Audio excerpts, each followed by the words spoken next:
Vamos ao nosso primeiro assunto. Jair Bolsonaro diz que as denúncias contra ele são fabricadas.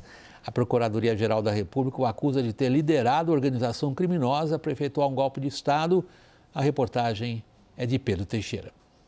Bolsonaro disse que as acusações contra líderes da oposição são vagas e não passam de um truque. Na tarde desta quarta-feira, o ex-presidente se reuniu com aliados para traçar estratégias relacionadas à denúncia. É previsto que o grupo mantenha as contestações à PGR, alegando que as provas entregues pela Polícia Federal são frágeis. Após a conversa com Bolsonaro, congressistas apresentaram um manifesto contra a denúncia, que também questiona a isenção do Supremo Tribunal Federal para julgar os casos. Do outro lado, o presidente Lula evitou comentar o caso. A base governista manteve o discurso de que o movimento da PGR não deve ser comemorado, mas classificaram a trama golpista como horrenda e grotesca. Ele indiciou as pessoas. Eu não vou comentar um processo que está na justiça. A única coisa que eu posso dizer é que nesse país, no tempo em que eu governo o Brasil, todas as pessoas têm direito à presunção de inocência.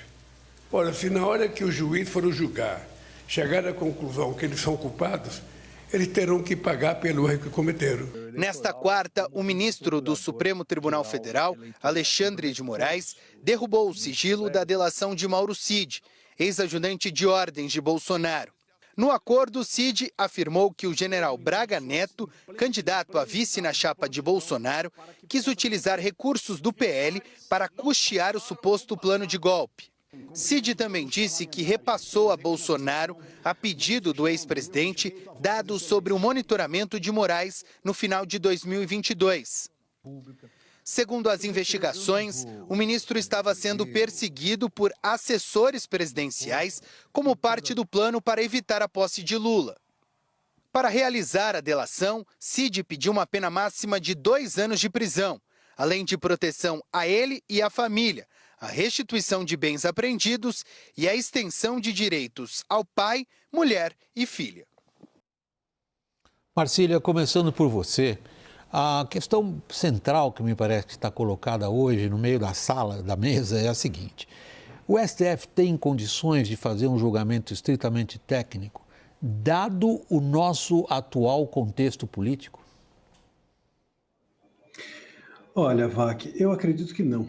E, na verdade, a gente está numa situação em que, infelizmente, o STF vem se politizando de tal forma que são poucos os temas, talvez, que ele possa enfrentar sem ter de se haver com a politização que, acredito eu, ele mesmo criou. A gente, nesse caso específico do golpe ou do julgamento de Bolsonaro, é impossível, por exemplo, desconectar o STF do ministro Barroso ter dito o ano passado: nós derrotamos o bolsonarismo, ou coisas do gênero, que eram totalmente dispensáveis e que hoje, claro, têm ou pagam preço os ministros pelos que disseram.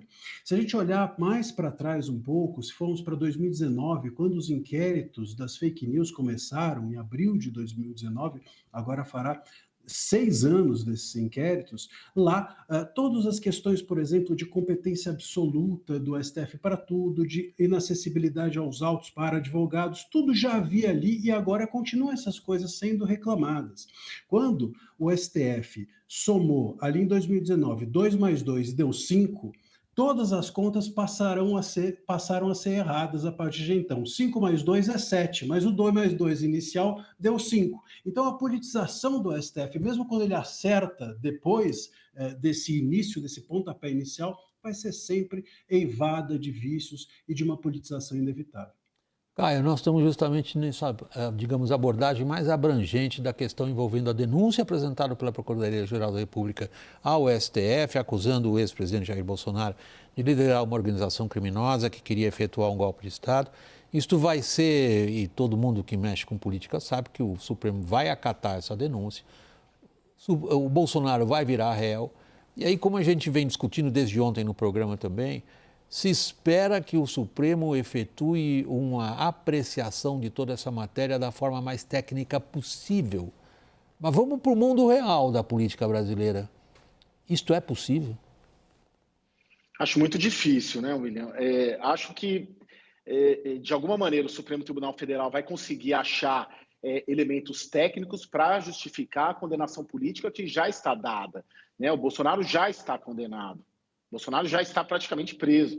Eu usaria dizer, já venho dizendo isso, né? É muito difícil ele escapar da prisão. É importante a gente situar que durante os 4 anos do governo Bolsonaro foi justamente o Supremo Tribunal Federal o maior adversário político do Bolsonaro e vice-versa. O Supremo Tribunal Federal também entendeu que o Bolsonaro, da forma como ele conduziu ali as questões, os conflitos institucionais, elegeu também o Supremo Tribunal Federal como seu adversário e o Supremo Tribunal Federal elegeu o Bolsonaro também como adversário. Eu me lembro, no governo Bolsonaro, teve uma lista feita pela Advocacia Geral da União do governo Bolsonaro com mais de 100 itens, 100 decisões por parte do Supremo, derrubando decisões ou comprometendo decisões ali do Poder Executivo da época. Bolsonaro já tem uma condenação política, é muito complicado a forma como os juízes, os ministros do Supremo, eles já entram no julgamento eivados ali de tudo que aconteceu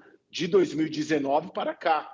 É muita ilusão a gente achar que o julgamento do Supremo Tribunal Federal será estritamente técnico. Ele não será estritamente técnico e eu avanço, o julgamento já está dado, né? A rigor, o que a gente vai assistir é só uma cronologia, é só o que a gente chama, de repente, no futebol, de cumprir tabela, porque ele já está dado. A única saída para o Bolsonaro, tendo em vista que o julgamento será muito mais político do que técnico, seria uma saída pela política. Não digo nem via anistia no Congresso, mas eu digo pela política no Supremo Tribunal Federal. Mas ele optou por essa saída, vamos dizer, política, muito tarde, ao escolher um advogado que tem um bom trânsito ali no Supremo Tribunal Federal, que é o doutor Celso Vilardi. Então, as cartas já estão jogadas e é um jogo e um julgamento de cartas marcadas, William.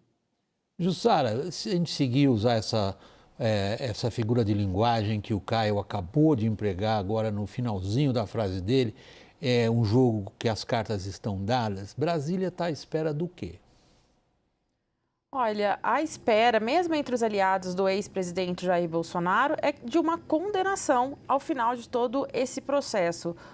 William, tem toda uma expectativa de que não vai ter uma reversão, tanto que a gente vê muito mais no discurso de aliados de Bolsonaro, um discurso pela anistia, de que ele é uma vítima, que ele está sendo perseguido, porque tem um entendimento de que o desfecho é um só, é a condenação do ex-presidente e de alguns dos seus principais auxiliares durante o governo. Agora, chama atenção também por um ponto que o Caio colocou aqui, desse time que Bolsonaro e seu grupo, para poder mudar a sua defesa, contratou o advogado Celso Vilardi, que tem trânsito, assim como o ex-ministro, o general Braga Neto, também mudou de advogado, contratou o advogado do Dr. Juca, que tem trânsito ali, para tentar minimizar ali os impactos. Agora, um ponto que chama atenção aqui é que,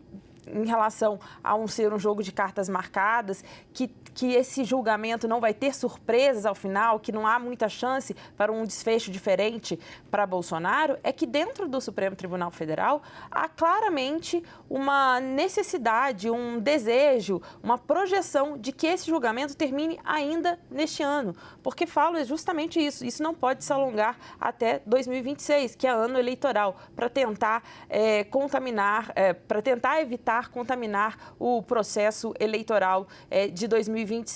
Bem, só o fato de dizer que esse julgamento pode contaminar o processo eleitoral, isso já indica que sim, tem ali, sabe que se trata ali de um julgamento que tem um conteúdo político por trás de tudo isso, porque sabe, inclusive, que os efeitos externos, inclusive, principalmente a gente escuta aqui em Brasília também, que a aprovação do governo, o desempenho do governo Lula também pode ter impacto nesse julgamento e no desfecho disso tudo.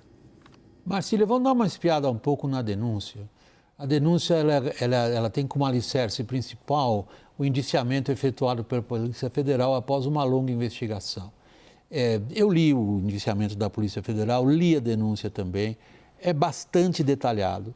há uma quantidade grande do que se poderia. Eu não tenho formação na área jurídica, portanto você me corrige à vontade se eu usar expressões inadequadas, mas ali se constata um grande número de evidências que vêm de provas, que vêm de testemunhos, que vêm de investigação. Essa robustez, digamos assim, da denúncia, ela suporta o embate político ou será engolida por ela?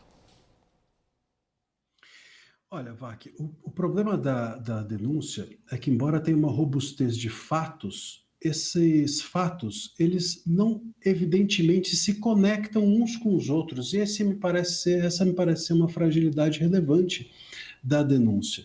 E isso parece que vai ser completado com política. Esse é o grande problema. Quer dizer, nós temos de pegar as conexões necessárias entre lives, reuniões e etc., e o dia 8, e conectar isso com provas jurídicas. Não adianta dizer simplesmente que lives, reuniões, postagens em redes sociais e minutas de golpe, etc., que isso sim, por si só, desestabilizaram ou enfraqueceram o Estado. Bom, essa é uma interpretação. A interpretação precisa de comprovação jurídica, de provas que demonstrem que houve, de fato, a intenção de enfraquecer o Estado para se dar um golpe. A relação desse grupo, desses 34, com o dia 8, precisa também ser comprovado. Isso não pode ser pressuposto simplesmente como se uma manifestação ou manifestações incitassem por si só um golpe ou pessoas a se manifestarem em favor de um golpe no dia 8. Então, o que me parece faltar é conexão entre os fatos robustos de fato que estão presentes na denúncia e as pessoas envolvidas. O próprio grupo, os 34, não estão com uma conduta individualizada de maneira que a gente saiba o que cada um fez ou como eles se relacionavam uns com os outros. Então, essa denúncia, me parece que a ela faltou esses pontos. Esses pontos eu receio que sejam completados com política e não com comprovação jurídica. E isso torna a delação do Cid e as demais testemunhas chaves essenciais desse julgamento, o que também é um perigo, porque as provas documentais precisam ser mais relevantes do que as testemunhais. As provas testemunhais são sempre, em qualquer julgamento, muito passíveis de desconfiança. Caio, a gente saindo um pouco de novo do plano do exame das, digamos, especificidades do texto, da denúncia, da peça acusatória, e indo de novo para o âmbito da política mais abrangente, Caio, você mesmo estava dizendo, este resultado está dado. O mundo político no Brasil assume que Bolsonaro tem pouquíssimas chances de escapar do que parece ser uma condenação ali rápida, como diz a Jussara, para esse ano. Se isso acontecer esse ano é muito rápido, dado o padrão do STF e o número de apelos e recursos que se pode colocar. Como é que isso mexe na sucessão? William, eu vejo muito esse processo de 26 muito parecido com o processo de 18, ou seja, uma liderança política que tem um capital político potente, né, muito bom, muito razoável, 20%, 30% do eleitorado brasileiro apoiavam e apoiam ainda o presidente Lula, assim como 20%, 30% do eleitorado brasileiro mantém ali um grau de fidelidade muito alto ao Jair Bolsonaro. Lula preso em 18, manteve a candidatura, registrou a candidatura, fez a campanha eleitoral, um debate sobre uma perseguição política. Bolsonaro, provavelmente preso em 26, também vai aproveitar para fazer da campanha eleitoral esses questionamentos sobre a perseguição política ou não da sua condenação e provável prisão.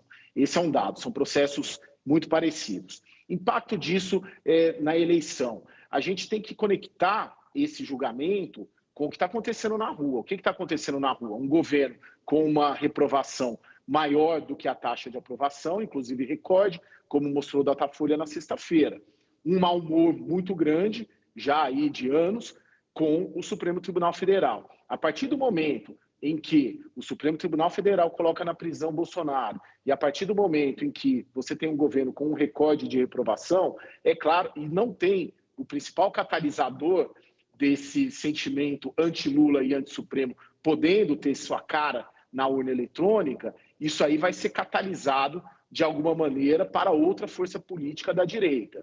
Isso eu concluo que o Bolsonaro, mesmo preso, ele vai ter sim um papel predominante na campanha eleitoral. Seja registrando a candidatura apenas para fazer um debate político sobre seu julgamento, mas apontando o seu vice, que o que se diz nos bastidores é que seria o Flávio Bolsonaro, o senador Flávio, ou seja, de repente, algo que eu ouvi hoje, por exemplo, negociando esse apoio político e drenando esse capital político para uma outra candidatura à direita e negociando aí, talvez, possivelmente, uma espécie de graça, né, ou de indulto para 2027. Ou seja, de qualquer modo, Bolsonaro, ainda que esteja preso, será um fator importante na eleição de 26.